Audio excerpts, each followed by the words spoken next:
Oi, pessoal, tudo bom? Hoje a gente vai falar então sobre instabilidade atmosférica e formação de nuvens, certo? Então a aula de hoje, ela vai ter como objetivo de aprendizagem compreender a movimentação vertical da umidade atmosférica, compreender conceitos de estabilidade e instabilidade atmosférica e entender quais são os mecanismos que propiciam a formação de nuvens. Então, qual é o mecanismo que vai permitir ou vai gerar a condensação da umidade atmosférica e, consequentemente, a formação de nuvens. Bom, por que a gente vai entender isso? Porque o próximo passo da nossa compreensão seria justamente entender como é formada a precipitação e quais são os mecanismos de precipitação.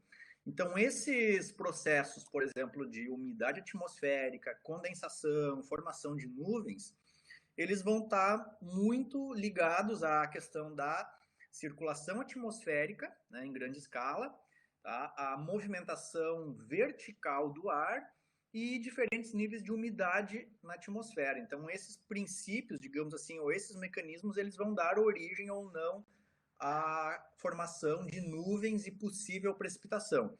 Então, se vocês olharem essas duas fotografias, vocês vão ver que são processos completamente distintos. Então, a fotografia de cima, ela mostra um pôr de sol, né, com muita formação de nuvem. Então, vocês estão vendo muitas nuvens e a figura de baixo, ela mostra um céu completamente azul, que não tem nenhuma nuvem, e lá no fundo a gente vê o sol se pondo. Então, são processos que estão ocorrendo muito distintos. Então, por exemplo, a primeira fotografia, ela corresponde a um processo de instabilidade, ou seja, aquele ar ele tem a tendência de se movimentar verticalmente, então nesse caso a umidade ela vai estar sendo transportada para camadas mais altas da atmosfera, que vai gerar então a formação dessas nuvens. Na segunda fotografia, na fotografia de baixo, vocês podem ver que é uma fotografia, né, sem nuvens. Então o que está predominando ali é um processo de estabilidade atmosférica. Então, a gente não tem nuvens, significa que não tem a movimentação vertical. Então, é uma atmosfera que vocês podem observar, né, na gradação ou na graduação de cores, que ela está completamente estratificada. Então, nessa atmosfera, existe um mecanismo que não está permitindo a movimentação vertical do ar. Então, por isso que numa vocês enxergam muitas nuvens, um pôr do sol muito bonito, e na outra também, né? Mas é um processo contrário, digamos assim, né, que mostra essa ausência, digamos assim, total, certo? Então, com a aula de hoje, a gente vai entender por que numa daquelas condições houve um movimento vertical e na outra houve um movimento, né, a ausência desse movimento. Então, a primeira questão que a gente tem que entender é que existem variações de temperatura com a altitude, né? Então, conforme a gente vai mudando a altitude atmosférica, vai variando a temperatura. E normalmente a gente tem, normalmente não, em termos médios, existe uma redução de 6,5 graus Celsius por quilômetro, né, de variação de temperatura. Bom, então isso é verificado, é um valor médio, mas ele pode, né, ao longo desse perfil, digamos assim, troposférico, variar entre normalmente 4 e 10, tá? Sendo 6,5 um valor médio aproximado. Bom, então essa questão de estabilidade e instabilidade, ela diz justamente, ela está relacionada com a movimentação vertical. Então quando uma atmosfera, uma condição, ela é instável, significa que aquela parcela de ar ela tende a executar um movimento ascendente, não quer dizer, ela vai subir. E conforme essa parcela de ar sobe, ela tende a resfriar, certo? Então, esse é o processo que ocorre. E quando esse movimento, então, digamos assim, induz essa permanência, digamos assim, na mesma altitude, não vai acontecer nenhum tipo de condensação, por exemplo. Então, isso vai inibir a formação de nuvens. Então só para a gente entender, né, que a coluna de ar atmosférico ela apresenta maior pressão, maior densidade e maior temperatura próxima à superfície. Então vai ter uma redução de acordo com a altitude, certo? E, obviamente, então essas variáveis elas vão estar relacionadas, né, a partir da equação dos gases ideais, né, que são chamadas de equações ou variáveis de estado da atmosfera.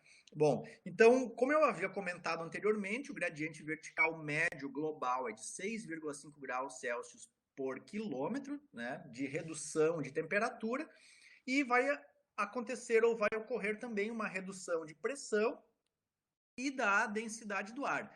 Então, óbvio, isso são valores médios, né, 6,5, e aqui a gente tem um exemplo de uma região qualquer nos Estados Unidos, que é apresentado lá no livro do Shuttleworth. Então, ele mostra um pouco de como é essa variação de acordo com a altitude.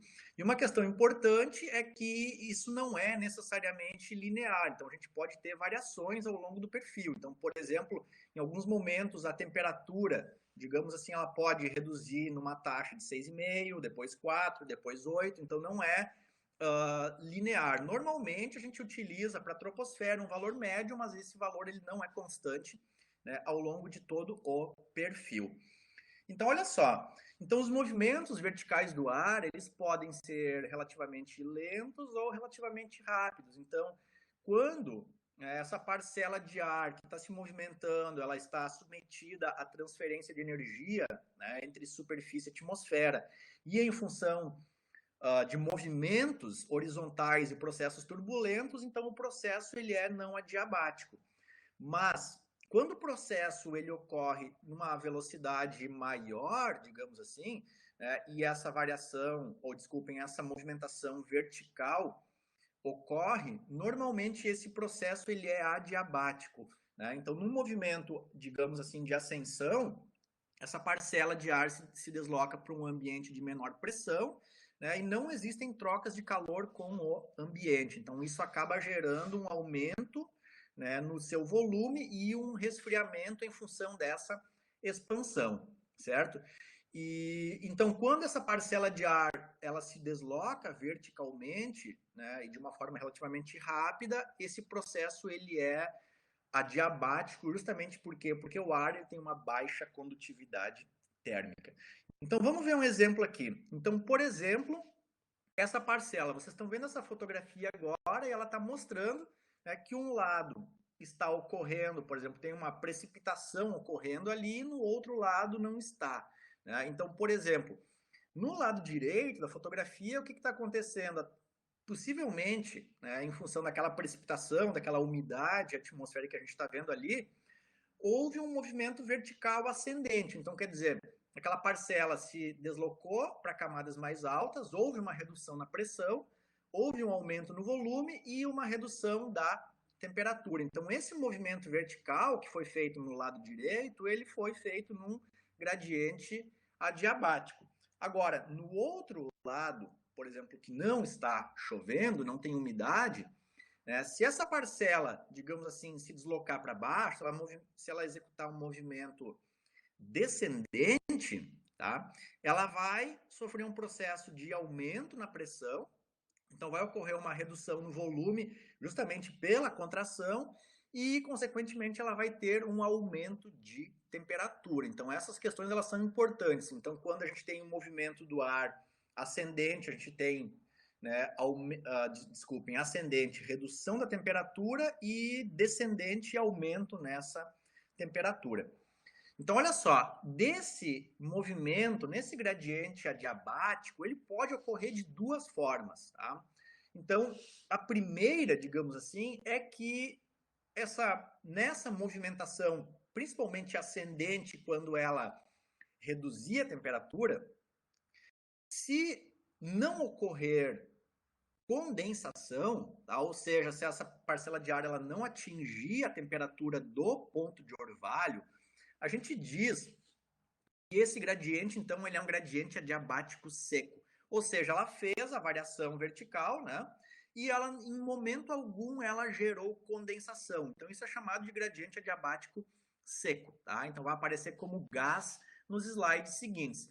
Então, isso significa, né, que não necessariamente que ela não tem umidade, tá? Mas significa que a umidade ela é sempre inferior a 100%.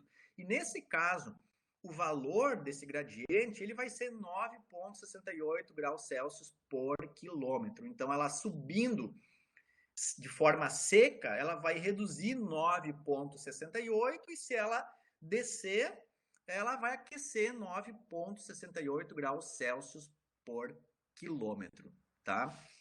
Então, isso é bem importante. Então, quer dizer que o movimento vertical dela não gera condensação.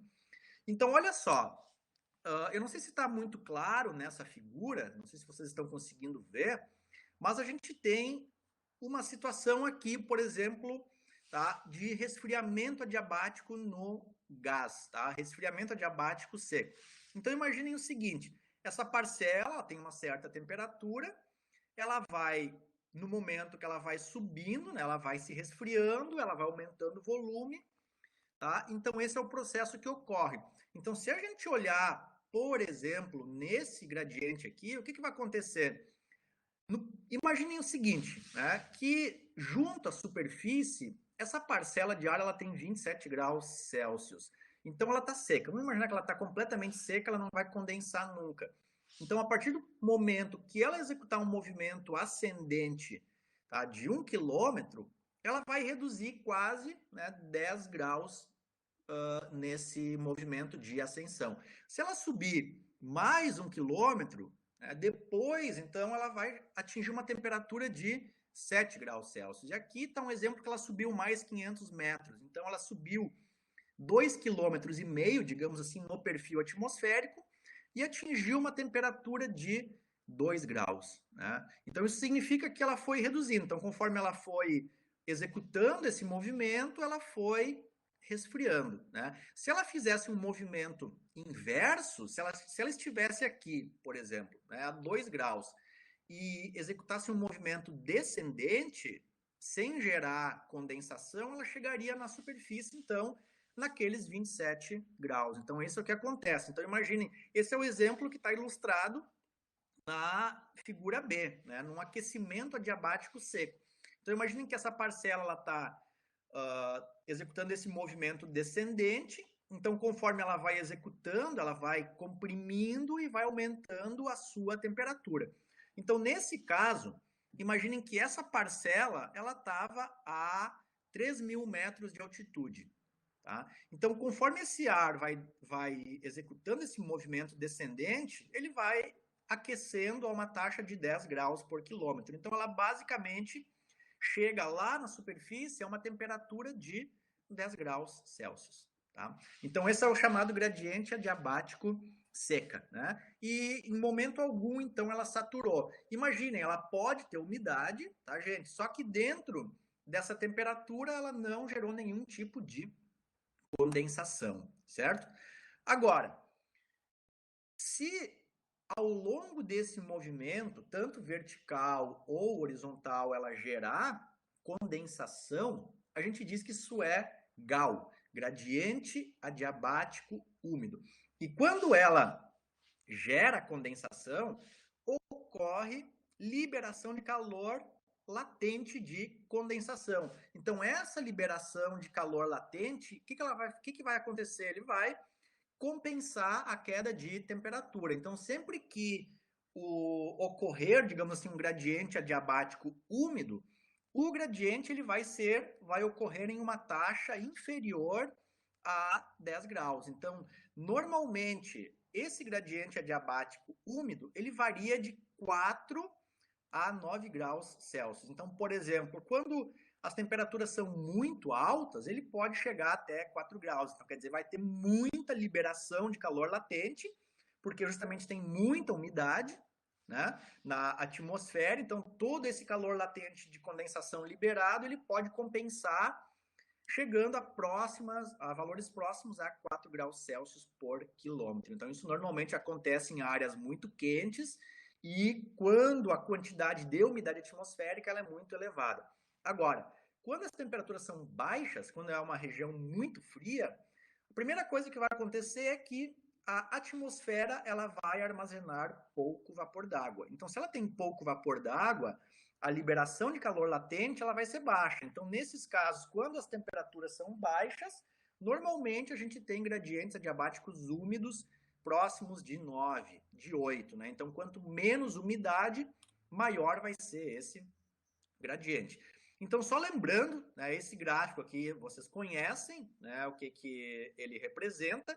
Então, para ocorrer condensação, a gente pode adicionar umidade, né? Então, por exemplo, a circulação atmosférica em escala regional, escala sinótica, escala continental, pode trazer umidade para uma certa região, isso vai fazer com que a quantidade de umidade no ar aumente, isso pode gerar a condensação, mas nesse momento aqui a gente está normalmente falando, né, sobre redução ou aumento de temperatura. Então aqui fica claro, então eu tenho um perfil de umidade relativa do ar de 100%, então se essa parcela de ar ela reduzir a sua temperatura, ela vai chegar um momento que ela condensa, porque atingiu o ponto de orvalho, então atingiu a umidade relativa do ar a 100%.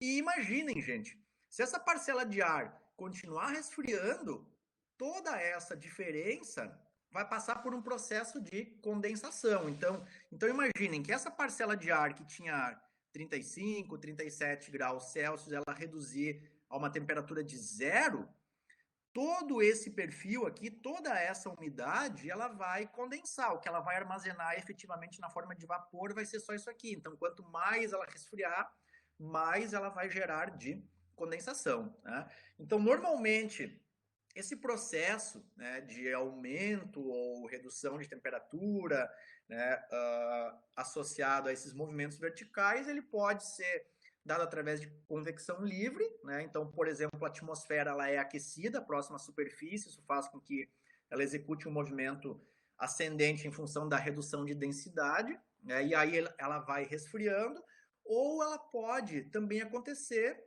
através de uma convecção forçada. Então, por exemplo, uma parcela de ar ela está se deslocando horizontalmente, encontra uma barreira montanhosa, ela vai subir, passou por essa barreira montanhosa, ela vai executar um movimento descendente. Então, quando ela subir, ela resfria. Quando ela descer, ela vai passar por um processo de aquecimento, certo? Então, olha só. Imaginem o seguinte, que essa parcela de ar está executando um movimento ascendente, ela está resfriando, então, e vocês já devem ter percebido isso. Se vocês são bons observadores, né, de paisagem, da atmosfera, do tempo, vocês já devem ter visto fotografias que são muito bonitas, ou paisagens que são muito bonitas, e vocês olham o horizonte e vocês conseguem ver todas as nuvens exatamente no mesmo nível. Não é uma nuvem no alto, outra embaixo. Normalmente elas estão exatamente bem alinhadinhas. O que significa isso? Significa que esse é o ponto no qual ocorreu o início da condensação. Então, a gente chama isso de nível de condensação por elevação. Então, imaginem aqui, essa parcela de ar que começa a subir, né, ela tem uma quantidade X aí, 70%, 80% de umidade relativa do ar, ela vai subindo, ela vai resfriando devagarinho. Então, imagina que aqui ela está 90%, por cento de umidade relativa do ar, ela vai subindo, ela vai resfriando e pá, atingiu 100% de umidade relativa do ar. Então, nesse momento, a gente atinge, digamos assim, a parcela de ar atinge o nível de condensação por elevação. Então, a partir daqui, toda a redução de temperatura que ocorrer vai gerar essa condensação, certo?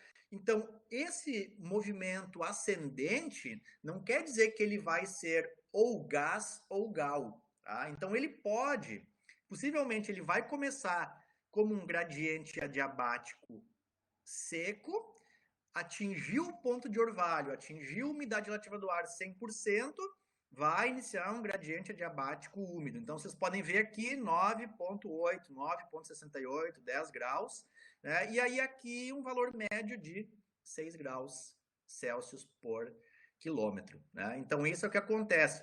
Então observem a atmosfera, observem os processos de estabilidade, instabilidade, e vejam se em algum momento vocês vão conseguir visualizar esse nível de condensação por elevação.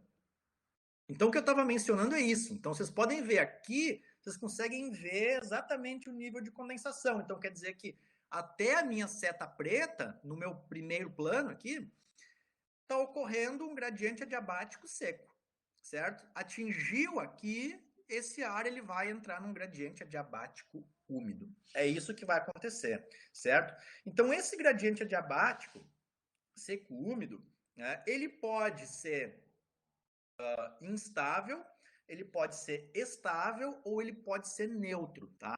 Então a gente já vai ver o seguinte agora, isso está relacionado com as taxas de redução ou aquecimento ou aumento da temperatura, né? Então, só mencionando um pouco aqui, a estabilidade, ela pode ser, né, tanto um perfil isotérmico ou um perfil de inversão, certo? Então, se a gente, digamos assim, tiver uma condição na qual a massa de ar ou a massa de vapor d'água tender ou permanecer no mesmo local, a gente diz que isso é estável. Então, estável significa que ela não vai executar esse movimento, tá? Então, a instabilidade diz justamente relação com o movimento vertical. Então, quer dizer, se é instável, ela vai subir ou descer, tá? Então é isso. Então vejam bem, quando o perfil, digamos assim, ele é super adiabático, né, a gente pode ter aí redução de temperaturas de 12 graus, né? Isso no perfil atmosférico, tá, gente? Isso não é, na verdade, no movimento, isso é na temperatura média da atmosfera, certo? Então a gente diz que quando a redução média da temperatura, né, é 12 graus por quilômetro, significa que é um perfil atmosférico médio superadiabático. Ele é adiabático, né, ou, digamos assim, neutro, quando ele está entre 10 e 6, eventualmente isso é chamado de condicionalmente instável ou neutro, tá? E ele é subadiabático quando ele for inferior a 6, tá? Então, isso vai fazer com que o movimento vertical seja acelerado ou ele seja, digamos assim, estimulado ou inibido. A gente já vai ver agora figuras relacionadas a isso. Então, olha só, tem duas questões agora. Tem a primeira questão, que é o perfil médio, né, de redução de temperatura da atmosfera. Então, lembra que eu falei, o perfil médio ele é em torno de 6,5 graus, né? Isso é um valor médio, mas ele pode, né, variar entre 4 e, como eu mostrei ali, até 12 graus. Então, vamos imaginar o seguinte, que nessa condensação aqui, ela corresponde a um perfil de instabilidade, tá? Então, a atmosfera está muito instável. Então, nesse caso, eu tenho um gradiente térmico médio de 12 graus Celsius por quilômetro. Então, significa o quê? Que o perfil, né, digamos assim, em superfície, ele vai estar a 25, 1 quilômetro depois ele vai estar 25 menos 12, então vai chegar a 13, depois ele vai estar a 1 e depois ele vai estar a menos 11, desculpe. Então esse é o perfil médio de redução de temperatura da atmosfera. Agora, imaginem o seguinte, né?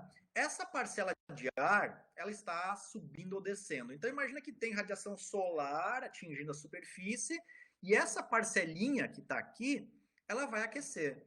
Então veja bem o que vai acontecer. Essa parcela, ela vai executar um movimento adiabático, certo?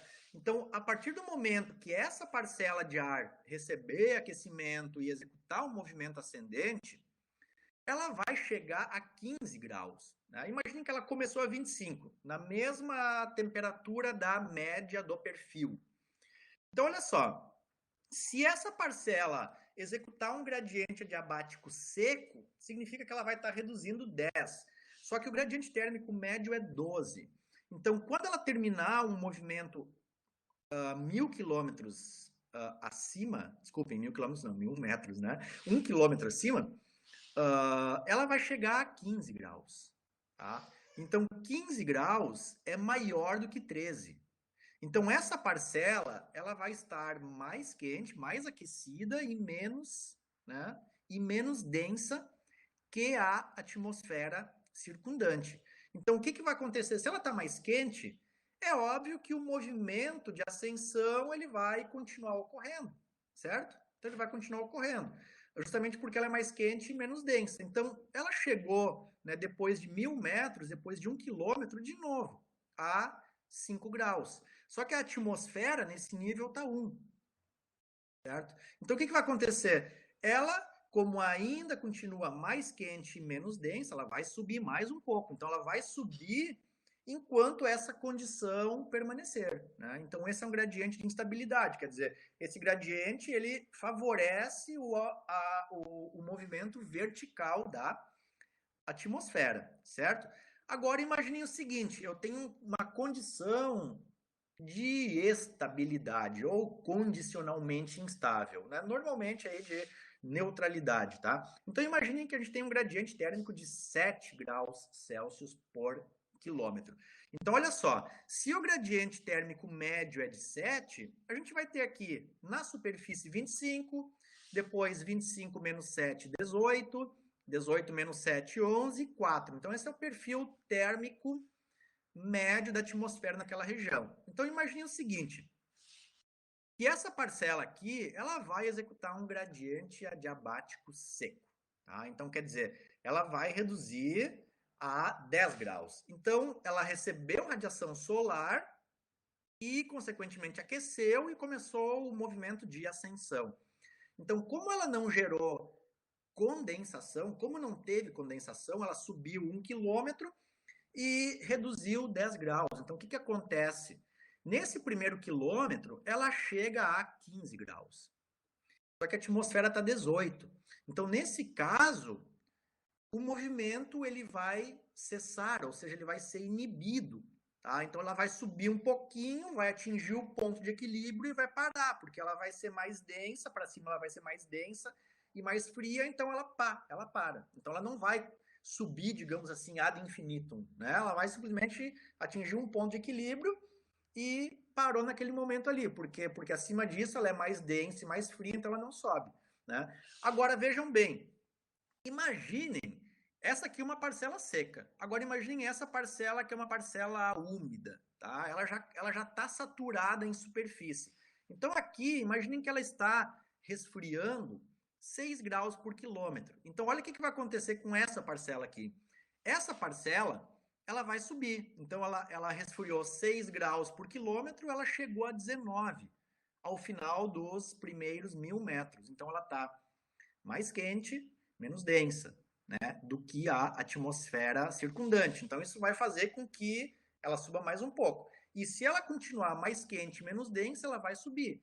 Então nesse caso, o que vai determinar se essa parcela vai subir ou vai descer é justamente a temperatura dela e a umidade em relação ao perfil térmico médio da atmosfera naquele ponto, naquele instante, né? Beleza? Vamos lá. E aqui eu tenho uma condição de estabilidade, né? Então, se, né, digamos assim, a atmosfera for estável, o movimento vertical ele vai ser completamente inibido, né? Por quê? Porque sempre o ar, ele vai ser, né, o ar, por exemplo, a parcela que vai subir ou vai descer, ela sempre vai ser mais fria, mais densa que a atmosfera circundante. Então, isso quer dizer que ela não vai subir, né? Se ela é fria e densa, ela vai ficar estacionada no mesmo local. Então, por isso que a gente diz que ela é estável.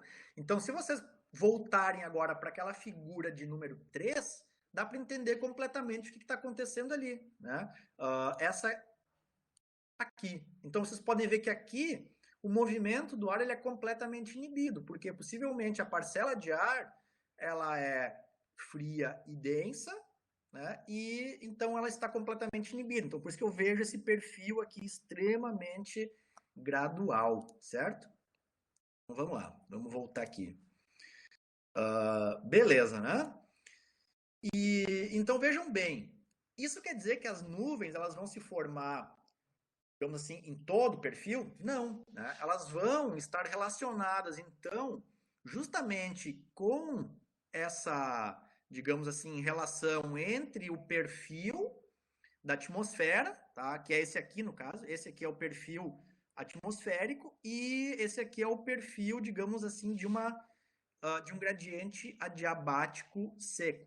Por que, olha só, por que ela não gera uma nuvem, então? Por quê? Porque basicamente ela intercepta o gradiente térmico antes de condensar. Então vocês estão vendo aqui que está ocorrendo um aumento, digamos assim, uma redução da temperatura, não houve condensação, então aqui elas têm a mesma temperatura, então isso quer dizer que pá, ele vai parar, né? Então aquela parcela de ar vai parar. Agora, nesse caso, a gente tem o quê? Né? Então eu tenho aqui o mesmo perfil atmosférico, né? Chamado de Environmental Lapse Rate, ou gradiente térmico ambiental, né? ou atmosférico. E aí aqui a gente tem, por exemplo, um gradiente adiabático seco, certo? Então olha só, ela está subindo, então ela sobe no gás. Nesse ponto aqui ela atinge o GAU, então ela começa a condensação e ela vai subindo e vai resfriando. Mas ela sempre tem temperatura maior do que a atmosfera circundante. Então quer dizer que enquanto essa condição permanecer, ela vai subir e vai condensar. Agora, por que a nuvem ela parou de se desenvolver exatamente nesse ponto?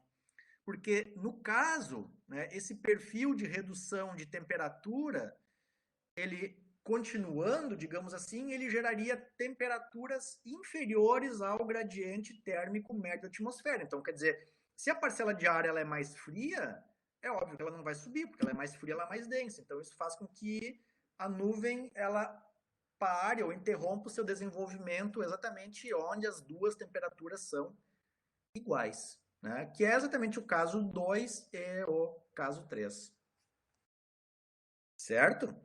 E então, olha só, quais são as condições, né, de causa de aquecimento, ou desculpem, de estabilidade ou instabilidade atmosférica, né? Então, qualquer fator que cause o aquecimento do ar próximo à superfície torna o ar mais instável. Então, quer dizer, incidência de radiação solar, como está acontecendo hoje, num dia céu azul, bonito, a gente tem aquecimento e, consequentemente, essa ascensão vertical da parcela de ar, né? Agora, vai gerar nuvem? Não sei, depende de quanta umidade tem no ar, né?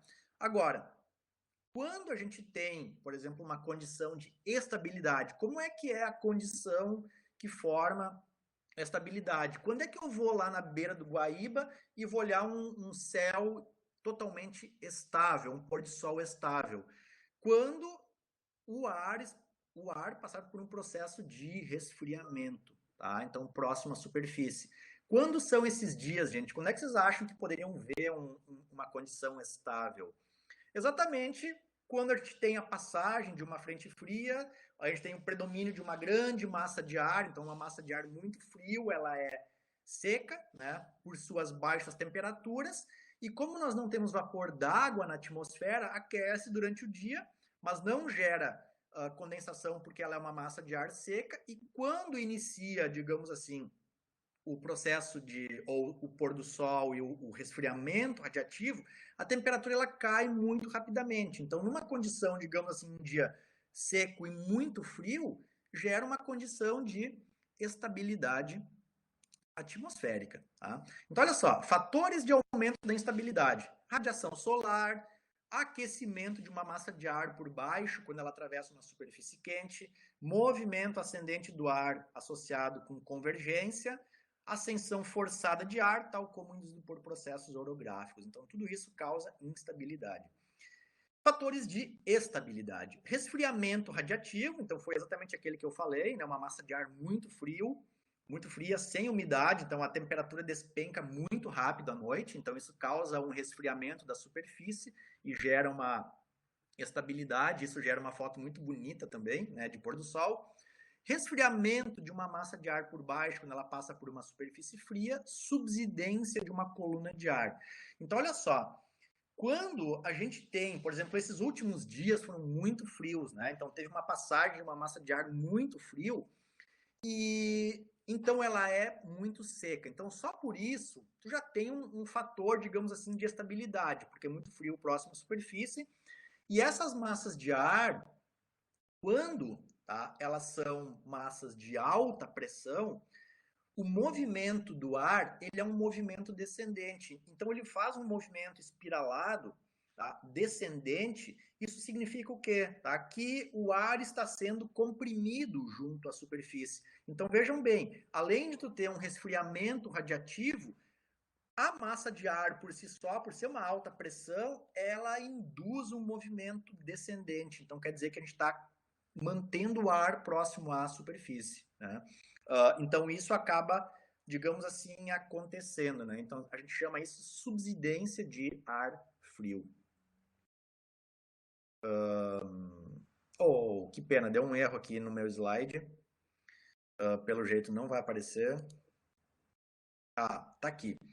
Então olha só, aqui tem um exemplo, tá, de balanço radiativo e inversão térmica. Então, por exemplo, como é, né, uma situação, digamos, normal. Então, imaginem que eu tenho aqui radiação solar, aí tem albedo, tem radiação difusa, né, que passa pelas nuvens, emissão da superfície.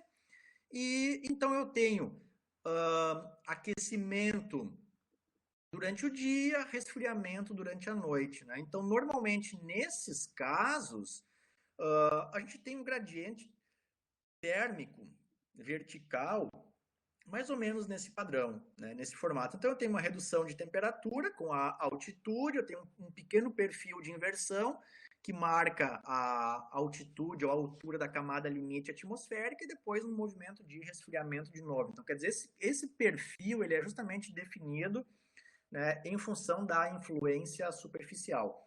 Agora, tem casos muito interessantes ou muito específicos, por exemplo, de inversões térmicas, né? O que acaba acontecendo numa situação dessas? Imaginem o seguinte, né? Que eu tenho um dia muito frio, certo? Um dia bastante frio, então isso significa que a gente tem subsidência de vento e um aquecimento por compressão. Então está fazendo um movimento descendente. E a gente tem incidência de radiação solar. Então imagine o seguinte, né? Que eu tenho essa situação normal e em função, digamos assim, de ser muito frio, imagine que a gente possa ter bastante emissão de poluentes. Então o que acontece? Quando acontece, por exemplo, nos períodos noturnos, quando a gente tem um resfriamento radiativo muito intenso, isso pode gerar uma inversão térmica. Então, quer dizer, a superfície fica tão fria que a temperatura ela gera um movimento aqui, ou gera um perfil de aquecimento, né? Até uma certa altitude. Então, essa condição, por exemplo, de aumento, né, de temperatura em função de resfriamento radiativo, por exemplo, ele pode causar o que a gente chama de camada limite atmosférica. Desculpem, de inversão térmica. Então, se a gente tem emissão de poluentes, por exemplo, né, esses poluentes eles não vão passar por esse movimento de instabilidade. Por quê? Porque eu não vou ter uma redução de temperatura com altitude. Então, por exemplo, né, toda a emissão da frota automotiva ela vai ficar armazenada dentro dessa camada limite atmosférica. Tem um caso muito emblemático que aconteceu em Londres e eu não sei se vocês assistiram no Netflix um seriado chamado de acho que é a Coroa ou a Rainha, The Crown, né?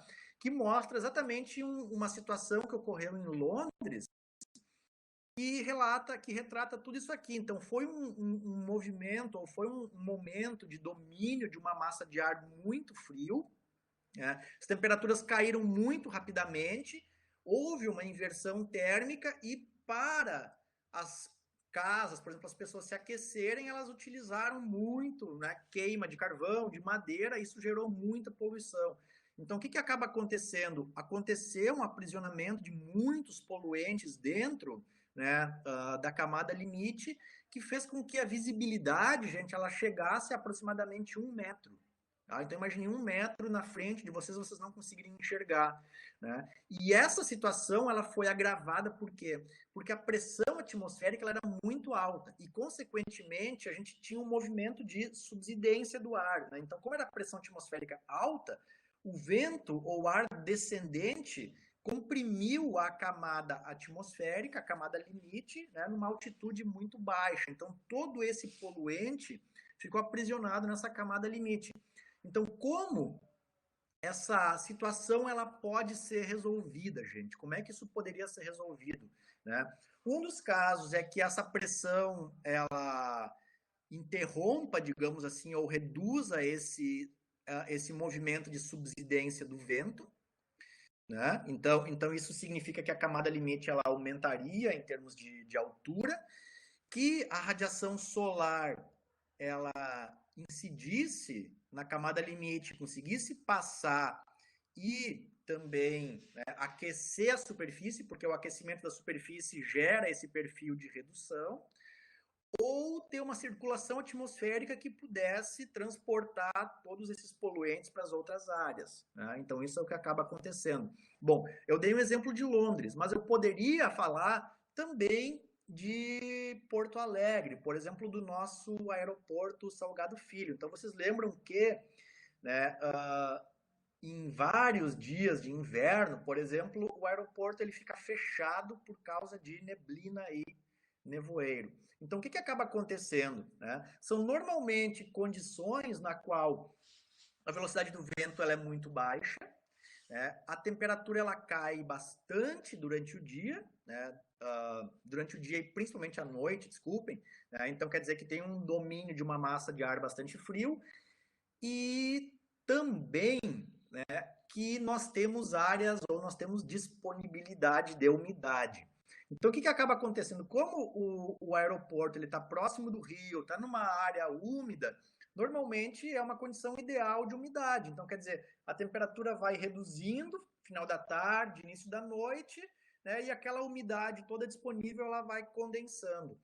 Então, quando o aeroporto ele volta a operar, o que acontece, na verdade? Aquele nevoeiro, se vocês olharem o nevoeiro lá do Salgado Filho, a impressão que a gente tem é que ele está subindo, subindo, subindo e de se dissipando.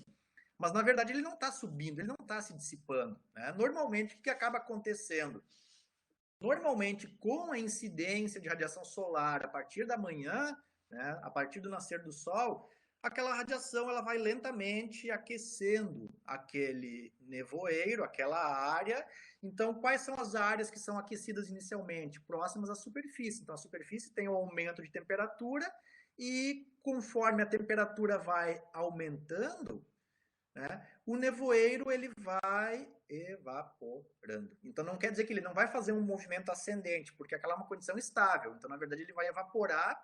Só que a gente observando de longe, parece que ele está subindo, porque ele está evaporando da superfície, né, para as camadas mais altas. Justamente por quê? Porque a gente está aumentando a temperatura próxima à superfície e lentamente ao longo do perfil, né? Então, esse é o que acaba acontecendo, certo? Então, vejam bem, se a gente entender esse movimento, né, vertical do ar, a gente pode entender agora a formação de nuvens. As nuvens elas são fundamentais, tá?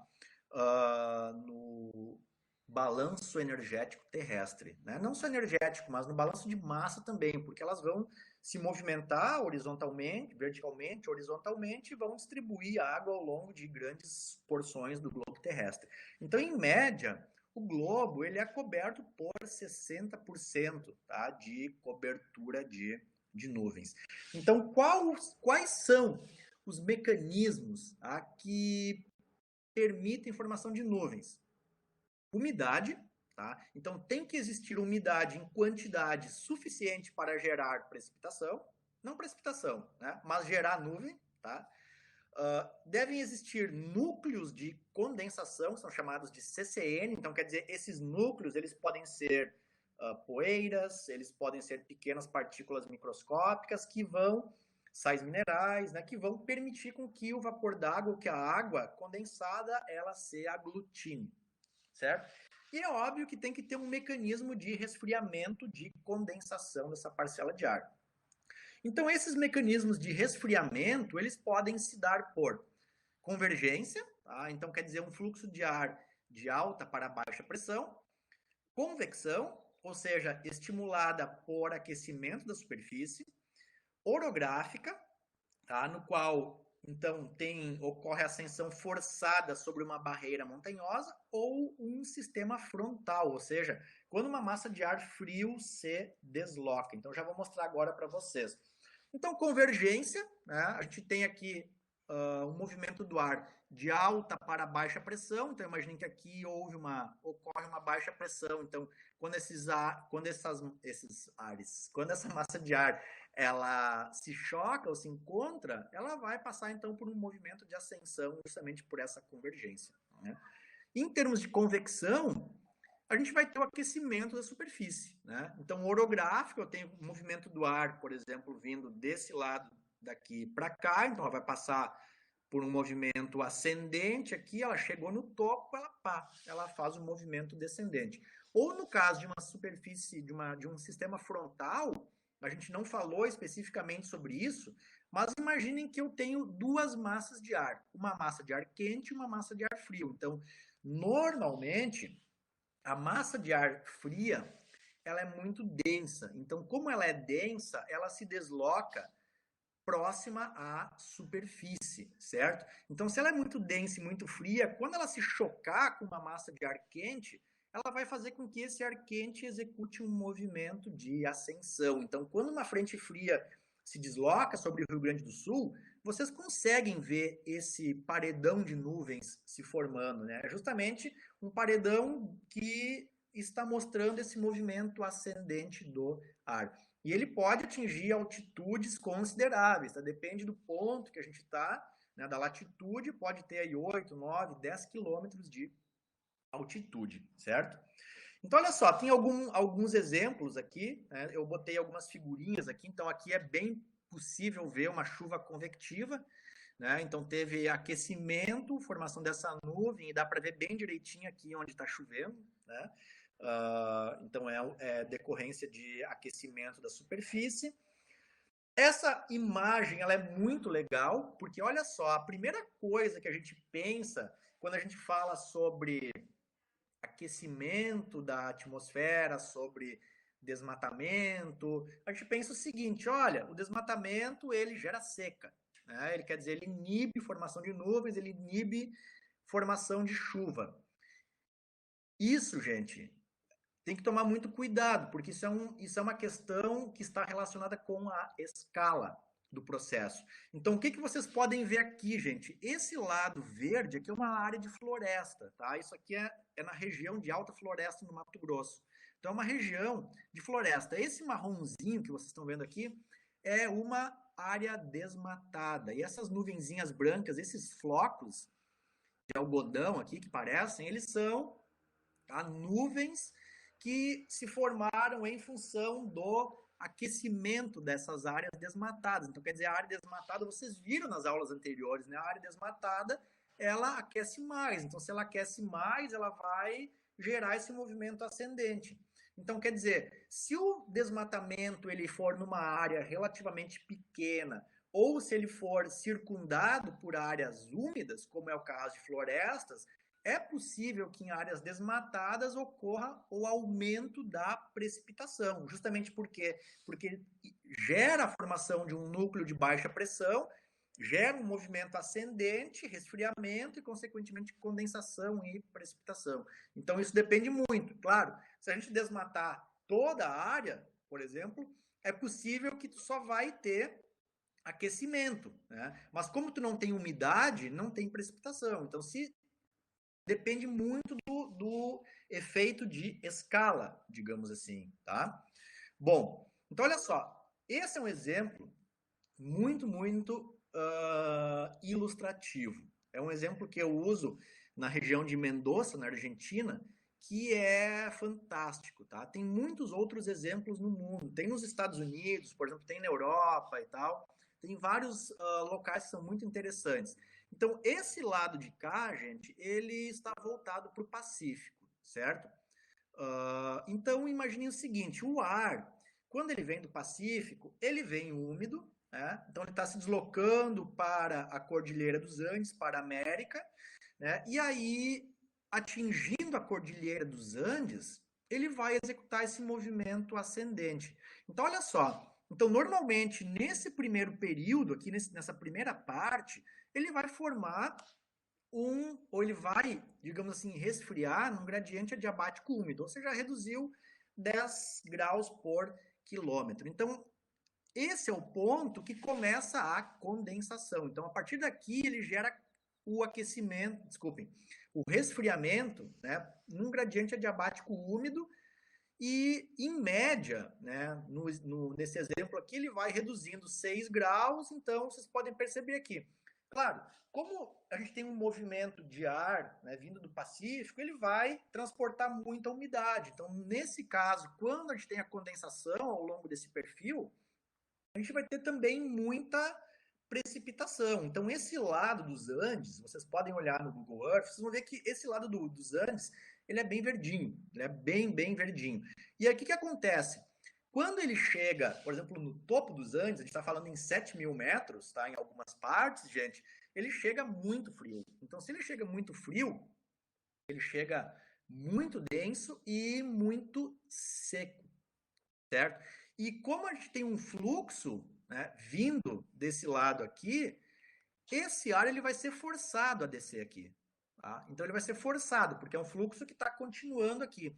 Esse efeito é chamado de efeito Foehn. Foehn, tá? Depende do idioma que vocês falarem isso, mas é uma palavra alemã. E esse efeito ele diz o seguinte, tá? Que quando essa parcela de ar executar esse movimento descendente, ela vai aquecer, certo? Então, por que vocês estão vendo que a nuvem ela só vai até o topo da montanha, ela não segue adiante? Justamente porque nesse caso, como ela aquece, toda a umidade, né, que está condensada, ela vai passar por um processo de evaporação. Então, esse lado, digamos aqui dos Andes, ele vai inibir a formação de nuvens. Então, se inibe formação de nuvens, significa que não chove. Então, se o vento predominante é desse lado aqui, as chuvas vão ficar acumuladas nesse lado e esse lado aqui vai ser seco. Certo? Então, olha só. Então, nesse caso, a temperatura aqui ela foi aquecendo num gradiente adiabático seco. Tá? Então, quando ela desce dos Andes, ela aquece.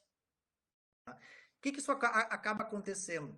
Além de inibir, né, a formação de nuvens. Essa inibição, ela é chamada, ou quando essa chuva ocorre, ela é chamada de sombra, tá? Pluviográfica. Justamente porque é muito difícil ocorrer, tá, chuva nessa condição. E isso, gente, esse movimento aqui, significa que aquela vai ser uma região muito árida, né? Dificilmente vai ocorrer chuva. E como nós temos, por exemplo, muita disponibilidade de neve no topo dos Andes, vocês podem olhar nessa figurinha aqui, a neve está toda aqui, né, justamente por causa desse movimento, lá de cá é seco. Né? Então, quer dizer, não chove. Para cultivo de uvas, isso é excelente. Por quê? Porque no caso das uvas, a gente precisa o quê? Normalmente baixas temperaturas e pouca disponibilidade hídrica. Então a videira é uma planta que não precisa, ela deve viver sob estresse para produzir frutos muito bons, né, para a produção de vinho. Então, nesse caso, o que os argentinos e os chilenos eles fazem? Eles irrigam as plantas, as áreas agrícolas, justamente com o degelo, né, da neve dos Andes. E eles disponibilizam e irrigam exatamente a quantidade mínima de água para a planta não morrer. Então ela vive permanentemente sob estresse, digamos assim. Isso significa que a produção de uvas deles é muito boa, né? E, consequentemente, exista pouca variação dentre os anos. Né? Então, quer dizer, todos os anos que são produzidos vinhos, eles vão ter basicamente a mesma qualidade, porque esse mecanismo climático ele é o ideal para a produção de vinhos. Né? É diferente do Rio Grande do Sul, por exemplo. No Rio Grande do Sul nós não temos esse mecanismo. Alguns anos chove mais, outros anos chove menos, né? Aí ele é um pouquinho mais quente, um pouquinho mais frio. Então isso faz com que a qualidade, digamos assim, interanual das uvas, ela seja diferente. Né? Então, por exemplo, por questões hidrometeorológicas, eles são mais, digamos assim, favorecidos do que o estado do Rio Grande do Sul, porque é muito mais homogêneo ano após ano, e o nosso não. Então, por isso que a gente diz assim, a safra de 2012, a safra de 2018 no Rio Grande do Sul são safras muito boas. Né? Por quê? Porque foram as condições ideais, tá? Para produção ou para crescimento das uvas ou produção de de vinhos. Mas é um fenômeno que explica perfeitamente a questão de gradiente adiabático seco e gradiente adiabático úmido. Então, se vocês puderem visitar um dia a cidade, observar o sistema de irrigação do ponto de vista da engenharia e da parte de clima, é muito interessante, tá? Então, vamos lá.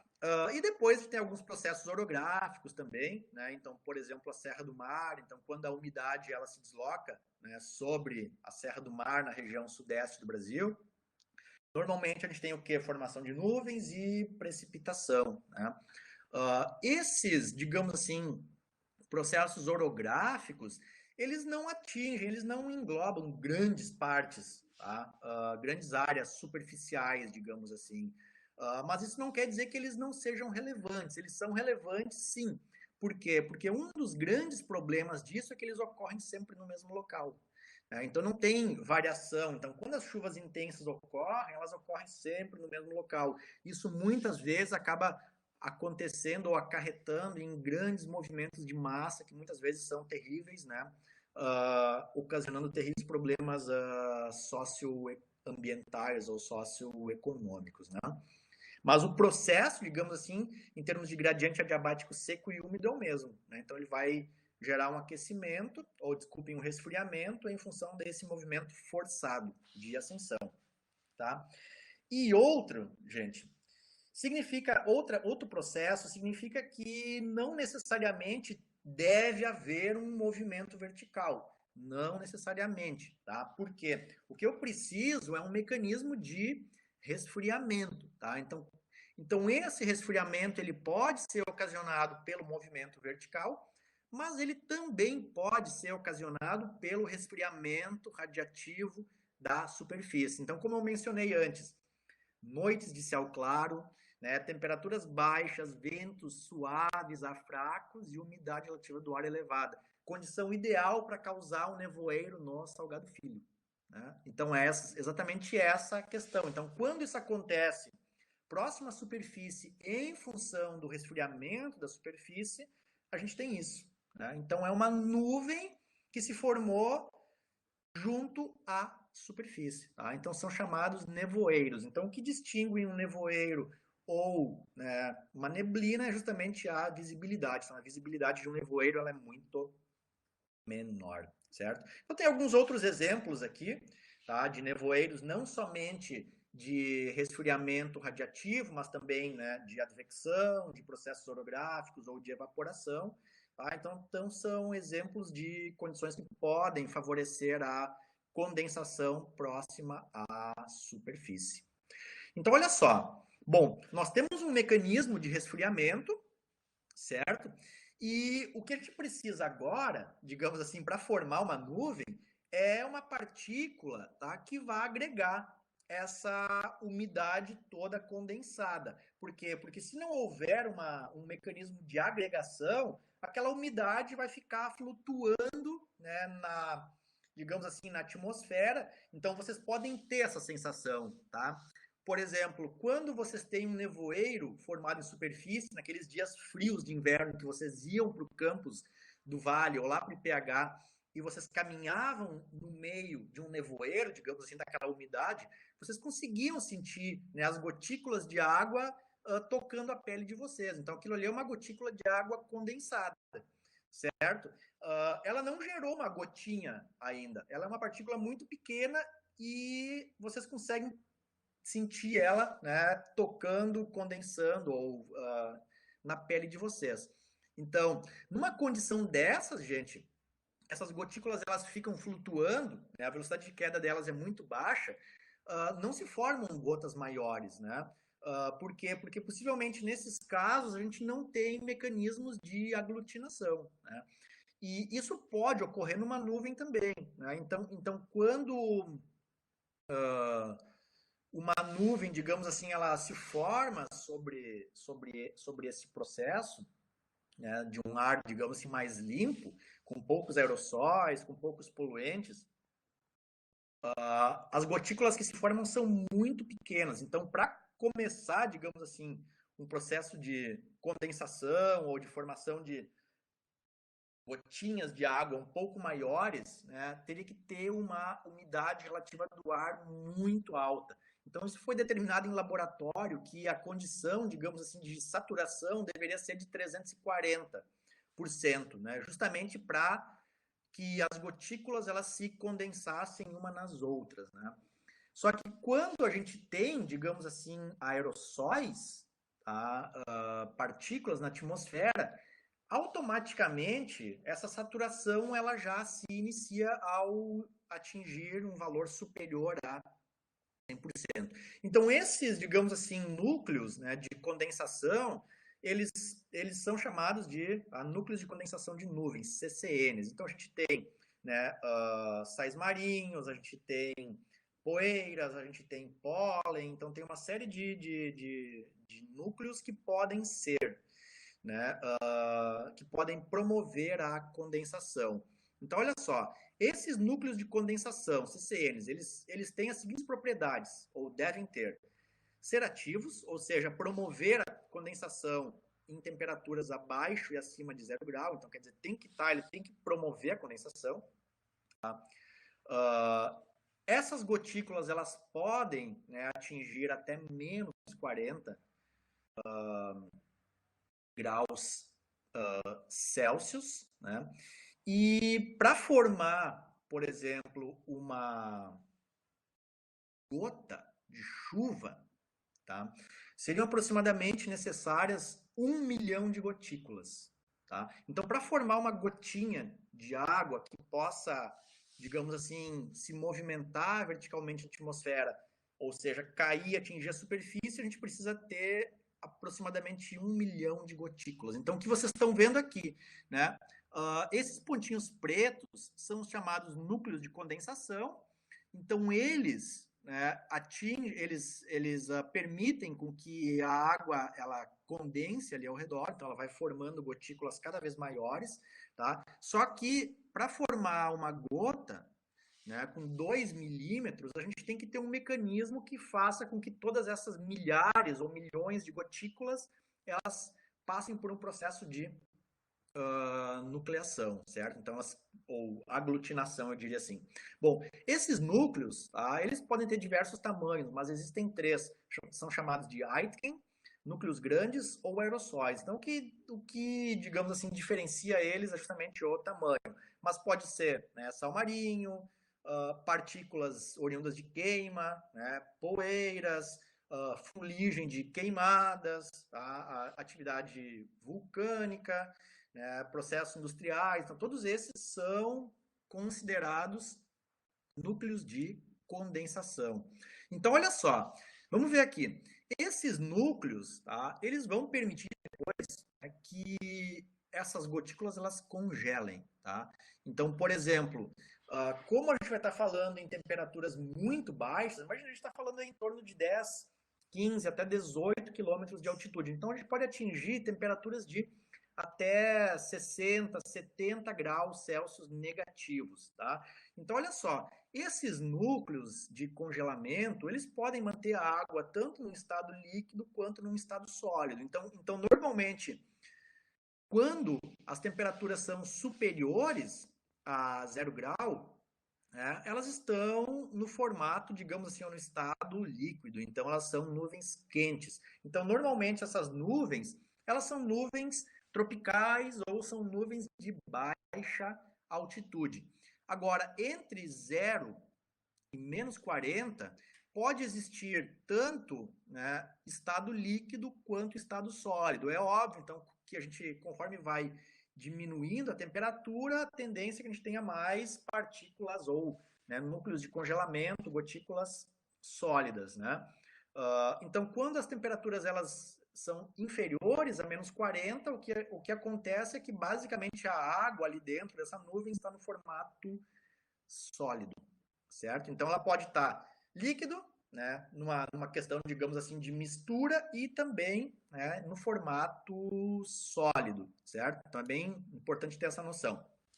Bom, agora, gente, a questão é a seguinte: todas as nuvens elas geram precipitação, né? Então a gente viu o seguinte: a gente viu o movimento vertical do ar, a gente viu mecanismos de resfriamento e a gente viu, né, núcleos de condensação e permitem, então, que uma nuvem se forme, né? Ou seja, eu vou ter a condensação do ar e vou ter a aglutinação nesses chamados núcleos de condensação que vão permitir com que essas gotículas elas aumentem de tamanho. E agora a pergunta é, todas as nuvens geram precipitação? Né? Então, se vocês olharem para essa figurinha e essa fotografia, essa nuvem ela vai gerar chuva ou não? O que vocês acham? Né? Então, olha só, considerando, né, que a gente tem um mecanismo de condensação, mas que dificilmente as nuvens elas vão gerar gotas, né, com tamanho de 2 milímetros para que seja necessário ou para que ela tenha, digamos assim, a possibilidade de vencer as forças de resistência atmosféricas e cair em direção à superfície é muito improvável, né? Então, o fato de termos apenas condensação, né, não indica que teremos precipitação. Então, uma coisa é uma nuvem condensada aqui. Então, eu tenho a umidade condensada, mas eu diria que, muito possivelmente, essa nuvem ela não vai gerar chuva, né? Por uma série de fatores. E isso a gente vai entender, então, nas próximas aulas, né? Então, existe um outro mecanismo agora, ou existem outros mecanismos que fazem com que esse vapor ou essa água condensada numa nuvem se transforme efetivamente em uma gota de chuva, tá? Então é isso, gente. A leitura recomendada é Formação de Nuvens, tá? Do livro do Shuttleworth, Hidrometeorologia Terrestre, e eu vou disponibilizar também 2 outros capítulos. De um autor chamado Arens, tá? Ele escreveu um livro Essentials, ou né, Meteorologia Essencial, que ele fala um pouco de umidade, condensação, nuvens e desenvolvimento de nuvens e precipitação. Eu vou disponibilizar ele no Moodle, tá? Para que vocês tenham acesso. Tá bom, gente? Então a aula de hoje era sobre instabilidade e formação de nuvens, tá bom? Um grande abraço e a gente se fala. Tchau, tchau.